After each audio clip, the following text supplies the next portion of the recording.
Hey guys, my name's Exton and today I want to talk about an anime called My Hero Academia that's getting its third season released on the 7th of April. It's been a hugely popular anime since its first serialisation, so I figured I'd do quick recaps of both season 1 and 2, just to re-jog people's memories. When season 1 began, you get introduced to this world where superpowers have become really common, everyday things, and the career path of being a hero is a really sought after career path. And our main character, who's called Izuku Midoriya, he's wanted to be a hero all of his life. Unfortunately, he was born without a superpower, without one of these quirks. So that looked like it was never going to happen, but he never gave up on his dream. He's bullied and ridiculed for having no power. And then one day he has a chance encounter with Japan's #1 hero, All Might.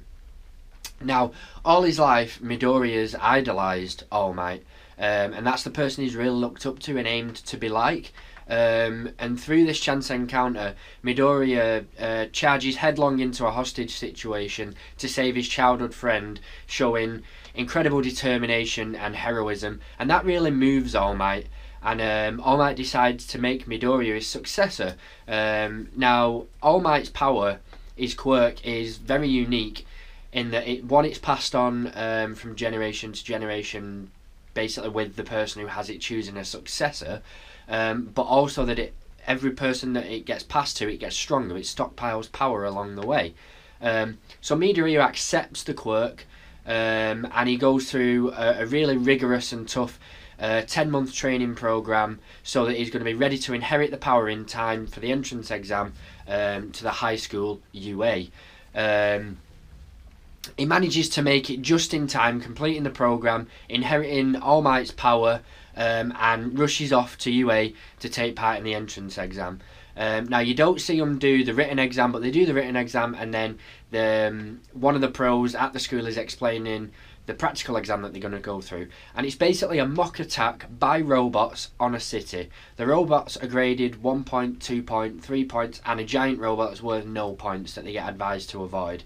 Now, Midoriya doesn't manage to score any points during the exam, and he really feels like he's failed. He's not getting into UA.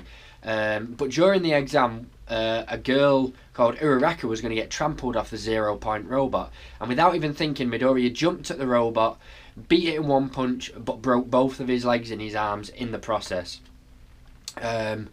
Little did he know that by defeating that robot, he got 65 rescue points, and that gave him enough points for qualification, and he gets into UA.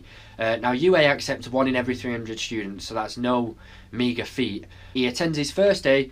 They all meet their homeroom teacher, who's a man called Shoto Aizawa. He has the quirk, the power to erase other people's quirks. He's a real strong hero. And he decides on the first day that he's going to do a quirk application test. So they basically do a series of sort of like track and field type tests, standing long jump, 50-metre dash, throwing a ball, but they're allowed to use the quirks to see how their quirks can affect their scores and their test scores.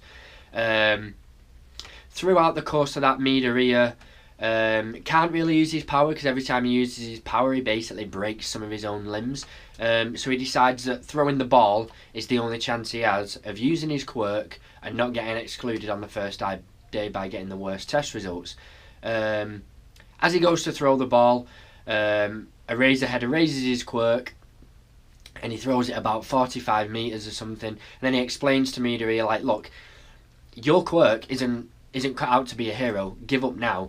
And then Midoriya decides he's only going to apply his power in the fingertip of his throwing finger, which allows him to just break his finger, so he can continue with all the other tests, and that really impresses Aizawa, so he allows him to go on. Now, over the course of the following days, the pupils really get to know each other, some friendships start budding, Midoriya makes friends with a few of the people, they choose who's going to be like class president. Ida gets voted class president, and then one day they're all sat having lunch in the dinner hall and the alarms go off. Now, the alarms in UA are triggered when someone trips the sensors that are around basically around the grounds of the entire high school. All like the alarms going off causes all the pupils to panic and cause a stampede. They run for the doors. It's really tight packed in the corridor, and Ida manages to calm everybody down by combining his quirk and Uraraka's quirk and explaining that it's just the media that have managed to break in somehow. When they look into it further, the teachers realise that one of the doors has been crumbled, like someone had used a quirk to decay and rust the door, and that just sort of fell to pieces. Nothing else really gets said about that. The days sort of, they keep passing and they go on, and then they all go to school, and Aizawa explains that they're going to be going to a separate facility called USJ. USJ was made by a pro hero called 13 who specialises in rescue, and here they're gonna practice how to rescue people from loads of different situations. Like there's a great big pool that's made to replicate an ocean with a ship in the middle. There's landslides. There's a big section that's on fire.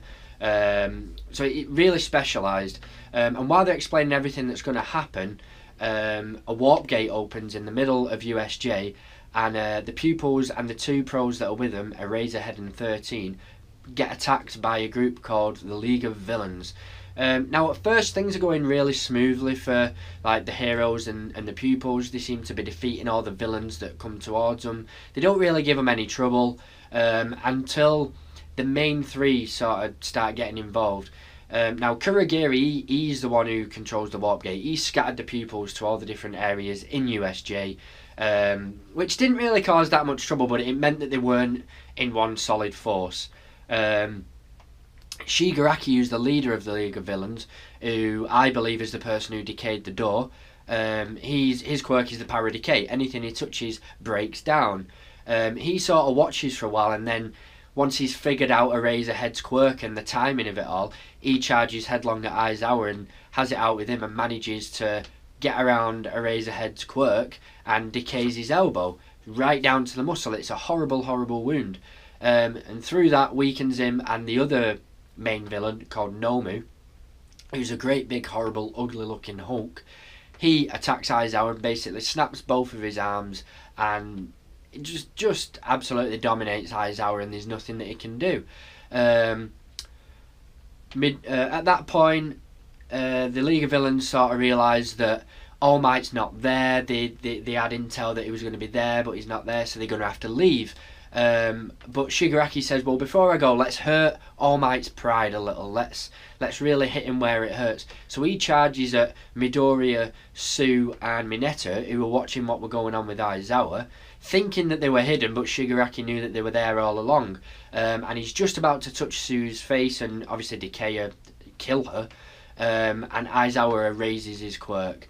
And that buys enough time for Midoriya to sort of snap out of being frozen in place and try and hit Shigaraki with One for All. So basically he swings a full charge punch at Shigaraki, thinks, wow, my arm isn't broken, like I've managed to control my power. Then he realises that Nomu's stood in the way, and he's hit Nomu's chest at 100% and it had zero effect. I think because one of Nomu's quirks is shock absorption, that's the only reason that Midoriya didn't break his arm. And basically, at that point, Shigaraki's about to kill Midoriya. Sue's trying to pull him out of the way, and All Might turns up, smashes through the door, and basically the League of Villains are like, okay, maybe we've got a chance at killing All Might after all. At which point All Might he disappears, reappears, he's saved all the pupils, knocked out a few villains on the way, and he ends up in a full frontal duel battle. It's on a large epic scale, just one-on-one with Nomu. They're going at it 100%, pretty much a stalemate. They're both matching each other punch for punch. Then a few of All Might's punches start getting through, but they're not really having much effect because Nomu has shock absorption. And basically, All Might teaches the whole thing as a lesson. Basically says to the pupils that are there watching the fight, stand back and watch how a pro goes 100% and how they work. And through a lot of effort going beyond the power that he should be able to use at the moment because he's passed on his quirk, he manages to beat down Nomu and send him flying, smashing through the roof of USJ, through the clouds in a spectacular Team Rocket effect, and away goes Nomu. It's at that point that all the other pros turn up, and basically they really defuse the situation. It's looking like they're going to capture Shigaraki and Kurogiri from the League of Villains, but they managed to get away using Kurogiri's Warp Gate. But the rest of the villains that attacked are captured, and that basically brings a whole close to the USJ arc. You get a brief bit after it where Midoriya and All Might are in hospital talking to a detective who All Might knows from the police. And All Might says that the villains have made a mistake today. They don't understand that by attacking the pupils, the heroes in training, all they've done is made them stronger. They haven't really achieved anything. And that really brings a close to the entire season.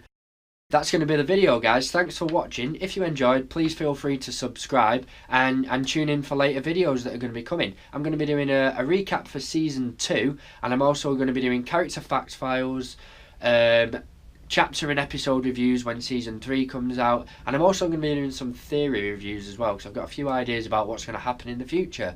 So thank you. I'm Exton. Thanks for watching.